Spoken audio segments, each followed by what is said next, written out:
So, bumili na naman ako ng bagong set of nipple tape, guys. Very gamit na gamit ko to, lalong-lalo na sa pagbubuntis ko ngayon kasi hindi na ako nagbabra. Actually, dati nung hindi pa ako nagbuntis, hindi naman talaga ako nagbabra. Kasi mas ako dito, mas comfortable, tsaka mas gamit na gamit siya sa mga sexyhang outfit. Alam niyo naman na hobadera ako. Tapos eto kasi, guys, cute kasi kapag nagbabra ako, masikip na, lumaki na kasi yung hinaharap ko. Marami na tayong gatas. At tsaka, nag-meet halfway na itong dalawa, yung chan at tsaka dito ko. So, naiipit na siya. So, most probably, hindi na talaga ako, basically, technically, hindi na talaga ako nagbabra. Papakita ko sa inyo yung old ko, eto. Tapos, minsan, tamad din ako maglaba, guys. Minsan, nilalaban ko kasi to. Ayan, meron pa tayong hindi mga nagamit dito. Pero, syempre, bumili na ako. Para, wala na nga yung takip nito. Para may extra ako. Dati yung binili ko is yung may bulaklak. Tapos, eto, pure na bilog lang talaga. Isa pa yan sa pinaka-reason ko, guys. I have cysts sa breast. At hindi talaga advisable ng doktor ko na magsuot ng bra, lalong-lalo na kapag may spring. Dati, bumibili ako ng bra na without spring. But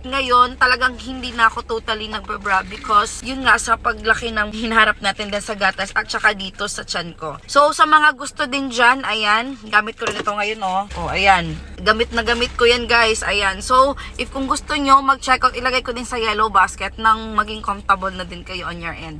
Check out na!